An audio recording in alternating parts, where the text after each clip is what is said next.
Hey everybody, this is First Warn Storm Team Chief Meteorologist Brad Penovich. It is now September 5th, 11 a.m. This is an update on Irma, as Irma has grown into a monster Category 5 hurricane. Let's show you the latest track. This is just from the Hurricane Center. Just came in literally seconds ago, so as I'm recording this at 11 a.m., you're getting the latest information. You can see the speeds are up to 180 miles per hour. This makes it the strongest hurricane in the Atlantic since at least Wilma back in 2005. At 175, it was the strongest since Felix and Dean back in 2007. So you got to go back to the 2005 season, the last time we had a storm this strong as far as wind speed is concerned. Now, it's a powerful hurricane.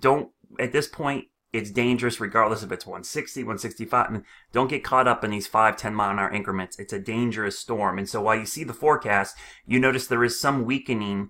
And that's really just minor weakening. Don't get caught up in that. That's mainly because of interaction with the land, of the mountains of Hispaniola and Cuba possibly going over an island or two, unfortunately, and just fluctuations that occur in the eye wall that are really hard to detect and forecast. But this is where it'll be sometime on Sunday morning over South Florida. So South Florida, Central and South Florida, the Keys, the Bahamas, you really need to be in full hurricane preparation right now. You still got 4 days before the impacts start to move in, almost 5 days in some locations. So now is the time. When you're in the cone, that's when you start putting those plans into place and start doing the precautions. Let me show you a close-up view because this is just an amazing view of the 1 minute resolution data from the GOES 16, and you can see how well defined the eye is. And there's what we call mesovortices in here, and these mesovortices, they're not technically tornadoes, but they're kind of like tornadoes on a big scale. They rotate within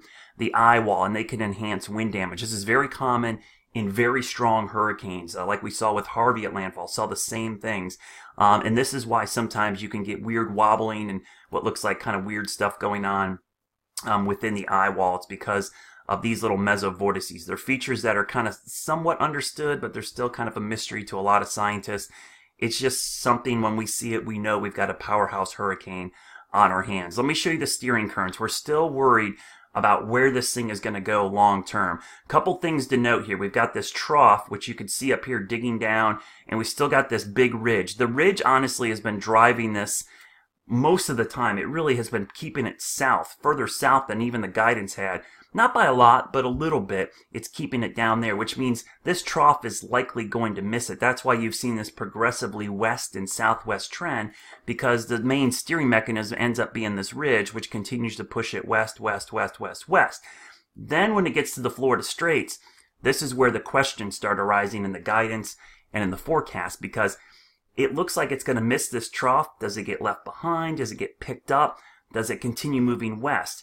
The thing that's hard about this, the steering currents break down just a little bit there, and we've also got a powerhouse hurricane. Powerhouse hurricanes are kind of do their own thing. They don't always get nudged really easily by small features. I always equate it to like a giant ship.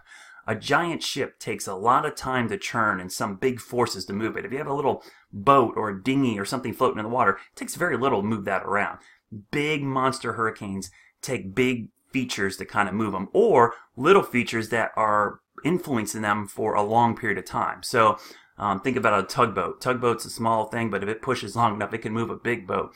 So you're looking for features like that are going to impact it for days and really start to nudge it. The problem is the high is just the one that's dominating. I'm not sold that this trough is going to do it, and that's why the guidance has kind of been all over the place. So I'll show you a quick little look at the track here.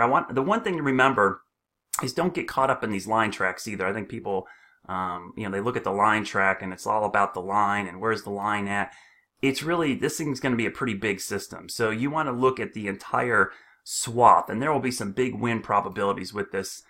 These are the tropical storm force probabilities. So you don't have to be near the center line to be impacted. And you could see the time sometime over here on Saturday into Sunday. So let me turn that off because that's kind of cluttered. And let me show you the model guidance. Again, this is the latest track, so I'm going to throw the models on here. We'll throw Irma. I'm going to turn them all. I'm just going to turn Irma on because we don't want to get confused with the other systems out there. So we'll try to throw Irma on here by itself. Well, I was going to throw Irma on there. I didn't want to show all of the all of the model data at once because we've actually got a couple different systems out there that are going to be in play here as far as a track. So let me show you what's going on. Well, we'll go to a different graphic and show you that. But you briefly saw the track here. We've had the tracks are generally off in this direction. There's a pretty wide swath still here over Florida because that churn in the guidance is still kind of up in the air. We don't know exactly where that churn is going to take place. And until we know, you really need to be on guard for the entire southeast. And I really would say at this point in time, from really New Orleans to the Outer Banks, this area all needs to be ready. But Florida's going to get the impacts first. And there's the highest probability of impacts right now in Florida. So let's go and show you some of the other model data that I've been looking at. The first model I'm going to look at is the European model. It's been the best model for track so far. Don't worry about intensity forecast. No model does good. None of these saw this thing going to 180 miles an hour, and it probably will not pick up on these. But the first thing you see is this trough digging down across the middle of the country. You don't even see the hurricane down here. It's going to be up in here right now. But watch what happens to this trough as I go into the future. You see Irma come into the corner of the screen there. The trough is already lifting out. So this trough misses it. But what's interesting in the European data is there's a little piece of, I don't know, it's like a little upper low or something gets left behind as this trough digs out. The ridge is here. It's continuing to push it this way. This thing right here is interesting because in the European model, it looks like it starts to influence the storm after it gets to the Keys and then brings it north. And you can kind of see this piece of energy right here. You've got this little piece of energy in the trough up here. So, and there's a front. You can actually see the cold front right there. It's a stalled front. And don't worry about that. That's another system. We have time to talk about that. But you can see it start to get pulled north, and it starts interacting with this upper low type feature over the southern part of the country, over Louisiana, lower Mississippi River Valley. So this interaction with these two systems is going to be a really key part of this. And this system, which could be one, could actually jump into the ridge and weaken the ridge back here. So there's a lot of moving parts here, folks, and that's why the forecast is really difficult. But you see almost like a little Fujiwara type effect going on here between this upper feature and Irma. Now the European brings it right through the central Florida, and then it starts doing all kinds of weird things because it interacts with that low. You can actually see it wrapping around the low. That's what we call the Fujiwara effect. Starts spinning around it, and it moves into Tennessee by next Tuesday or Wednesday. So for the Carolinas, this would be a big rain and even storm surge along the coast. But because it's moving over Florida, if Florida would get clobbered, this would weaken the storm. But in the same sense, the GFS model, which is showing the trough, here it is, missing it. You see the trough coming down. No signs of Irma yet. So this trough is going to move out. And you actually see the ridge, if you see the reds, building back in, which continues to force Irma off to the west. As we go further out, you can see that it moves towards Florida as well. Then we've got something interesting. We've got our little trough here. We've got another one developing up here that's trying to move in this direction. The next trough in the GFS starts picking it up a little bit, it looks like. It's actually a little weakness more than anything. You can barely tell, but it's right in this area here that I'm talking about. So that's the area I'm talking about, right in here, that we're looking at for the potential, I don't know, called a little trough or something up in here that's going to pull it up in this direction. So watch as I go further out, you'll see that little dip in the jet stream develop, and you see that weakness right here. It starts to show itself right in this area. And this actually brings up the storm east of Florida. That would be really bad news for South Carolina and North Carolina. So if it stays over land, over Florida, bad news for Florida, but better news for the Carolinas, even though we are going to get impacts. It's not like we're not going to see anything. Stays over water, big time problem for South Carolina. But what if it goes west of Florida and comes up here? Big time problem for Panhandle, Western Florida, and eventually maybe up here, because we usually get big tornadoes and rainfall events. So you can see either way you look at the setup for this, we are going to see some type of impact.